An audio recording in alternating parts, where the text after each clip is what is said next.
So how do we find the equation of a parabola? Given just a little information. We know what a parabola equation looks like. It's something square equals to 4p something. What we do not know is where do we put x minus h? Do we put it here or do we put it here? And that's the crucial decision we have to make. To make the decision, we have to give a sketch of this parabola. So we're told that the vertex is at 0, minus 4. That's around here. And we're told that the directrix is here. X equals to 2.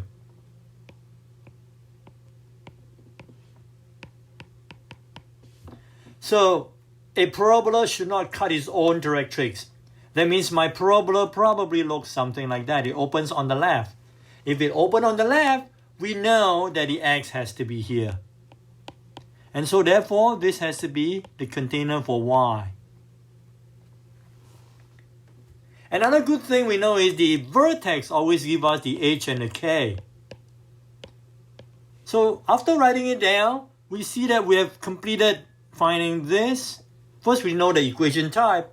Then we know what that is. We know what that is. We just need to find out what p is. P is negative because this parabola opens on the left. So we know P is negative, and P is the distance of the vertex to the directrix, or vertex to the focus. But in this case, the directrix is given, and clearly the distance is 2, right? So therefore, P here should be negative 2 because this one opens on the left.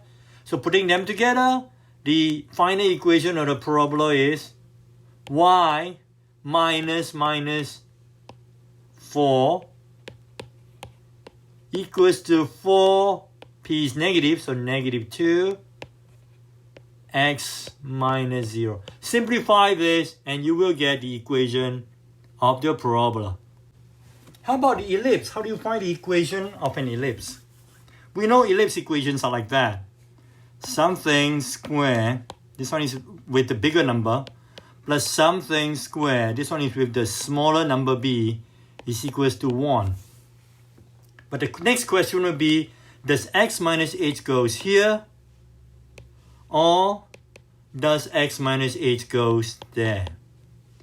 In order to investigate the correct equation to use, we give a sketch of what this ellipse will look like. So again, this is my x and y axis. 8, 2, it's around here. 8 and then 2.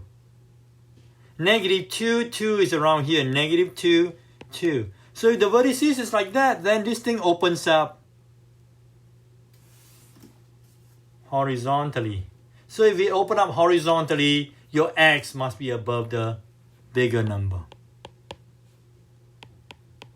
So now we got the form of equation that it will look like. The next thing you might want to do is figure out where the center is. From the coordinate, you know the center must be something 2, right? Because the vertices are 8, 2 and negative 2, 2. That something would be a midpoint between 8 and negative 2. So if you take the average of 8 and negative 2, 8 plus negative 2 is 6. Dividing by 2, that's 3. So that center must be at 3, 2. Again, that will give you the value of h and k. So from investigating all these small little things, firstly, you get the kind of equation for the ellipse. Secondly, you got your h and your k. So we just need to find out what a and b are. A is really the distance from the center to the vertex. So the vertex is here. The center is there. We can see that is 5, right? And that's also 5. It has to be 5. So we know that A must be 5. But at the same time, we know C over A is 3 over 5. So C over 5 is 3 over 5. That tells us that C must be 3. What about the value B? Well, we know A, B, and C satisfy this. C is 3. A we know is 5. So making this computation tells us what B squared is.